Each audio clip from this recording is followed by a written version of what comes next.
कौन बताएगा direct seeded rice क्या होता है? ना, राइस को पैदा करने के लिए दो चीज होती है, पहले पैडी पैदा होती है, ठीक है, फिर उसको कहीं और लगाया जाता है। ये सीधे लगाओ, जहां लगाओगे वहीं पे धान उगा देंगे। अब नर्सरी वाला काम खत्म।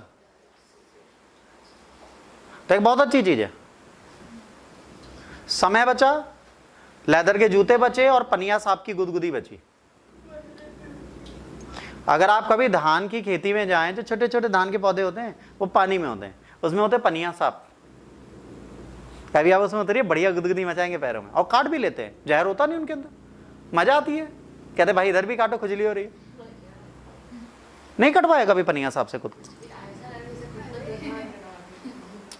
अरे हमको मिला ही नहीं कभी, मिला होता तो कटवा लेते। In the modern rice cultivation technique, where the rice seed is directly sown into the field, replacing the traditional method of transplanting, है ना, seedling from a nursery. It is an efficient, sustainable method of the rice cultivation that offers significant benefit for the farmers and the environment and the economy. बहुत बड़ी चीज है। अगर हम जो धान पैदा करते हैं ना, पौधे छोटे छोटे, उसमें हम बहुत ज्यादा पानी यूज करते हैं, उससे कार्बन इमिशन बहुत होता है। तो अगर डायरेक्ट शीट को पैदा करें और सीधे बिरवा बन जाए, कितना अच्छा होगा। ठीक, फिर उससे हमने धान निकाल लिया, उसके बाद छोड़ दिया। तो ये ज्यादा इजी काम है, इसमें 2 बार जमीन को खोदना और बिछाना नहीं करना पड़ेगा, तो लेबर कॉस्ट भी बची।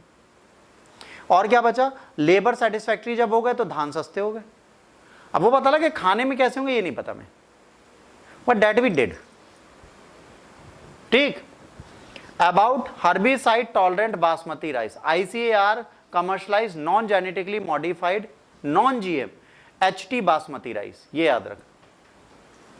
हर्बिसाइड टॉलरेंट बासमती राइस, ये नॉन मॉडिफाइड है, इसमें क्या किया, इसका नाम है HT बासमती। ठीक, these varieties allow direct application of the herbicide, कौन सा, imazethapyr, due to the muted ALS gene. अब ये सारी चीजें आप साइंस टेक में पढ़ोगे, अभी इतनी डिटेल यहां लेने की जरूरत नहीं है। जिन्होंने शीड म्यूटेशन पढ़ा है मेरे से, उनको याद होगा कैसे कौन सी चीज डाली जाती, कौन सी निकाली जाती। तो उसके बारे में हम जीन एडिटिंग जब करेंगे प्लांट्स की तब बता देंगे। ठीक, scientific debate research indicates that the hand weeding is a specific interval of 2 to 40 days after sowing in DSRR is more effectively yield enhancing than the use of इमेंस-थाइपर। अब इन्होंने कहा अगर हम जो शीट लगाते थे 20 से 40 दिन बाद उनको निकालना पड़ता था, अगर सीधे करेंगे हर्बिसाइड का कॉन्सेप्ट ही खत्म। ISR research favors eco-friendly hand weeding over the repeated herbicides application for weed control and the higher shade yield. अगर हर्बिसाइड प्रोटेक्टेड होंगे तो सबसे बड़ी चीज क्या होगी, प्रोडक्शन ज्यादा होगा। हर्ब्स क्या करते हैं, हर्बिसाइड का मतलब क्या होता है ये पता है सबको? ये पौधा उगा बेटा, इसके आसपास यहाँ छोटी छोटी छोटी छोटी खरपतवार आ गई, झाड़ियां आ गई, इनको बोलते हैं हर्बिसाइड्स, हर्ब्स। इनको मारने को बोलते हैं हर्बिसाइड्स।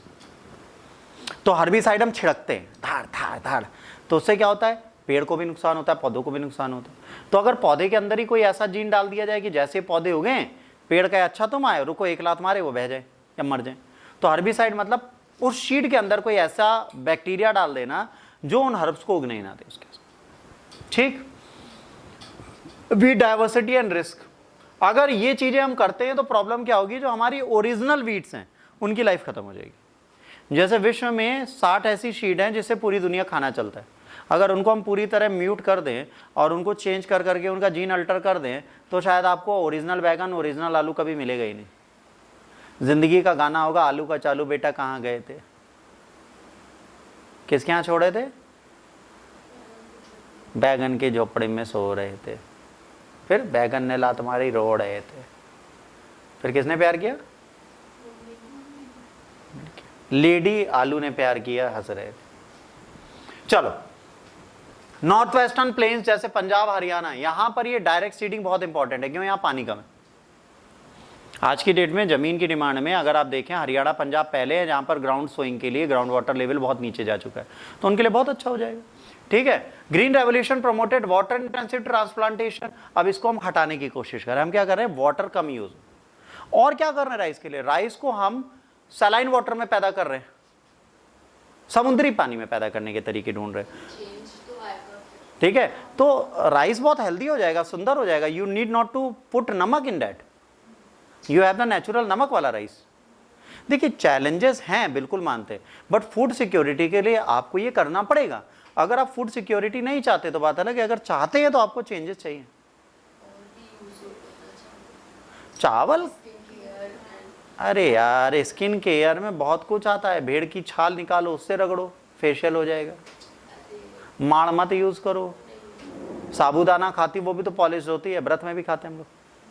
तो ये सब छोड़ दो, अब जो खाने को मिले खा लो, क्योंकि जीवन में जिस दिन मर गए ना उस दिन ऊपर वाला कहेगा क्या खा के आए, तो कोई जेनेटिकली मॉडिफाइड चीज खाए, कहेंगे नहीं, कह रहे अगली बार तुम्हें हम जेनेटिकली मॉडिफाइड कर देंगे, तब तुम्हें एहसास होगा हमें खा लेना चाहिए था, किया तो भगवान ने सब। इतना मत सोचा करो, खाओ। देखो जिस दिन खाना खत्म होगा हम सब साथ में मरेंगे ना, ऐसा तो नहीं हमारे यहाँ 4 किलो चावल ज्यादा होंगे, इनके यहाँ 400 ग्राम होंगे, पूरी दुनिया में नहीं होंगे तो हमारे यहाँ भी नहीं होंगे। तो खाना जो मिल रहा है अभी खाओ, जब नहीं मिलेगा तो टीन वाला डिब्बा मिलेगा जिसमें ऐसे चिकन रोल होगा और वो सूखा सूखा होगा, उसमें पानी डाल के हर बंदा खाएगा, क्योंकि फूड खत्म तो एनिमल फूड चालू, एनिमल फूड खत्म तो ह्यूमन चालू। कलयुग तो वही है, जब मानव मानव का भक्षण करेगा वो राक्षस बन जाएगा, खत्म। आते हैं अगले पर, अगला बड़ा इंपॉर्टेंट है, बहुत सुंदर है, इसके बारे में जिसने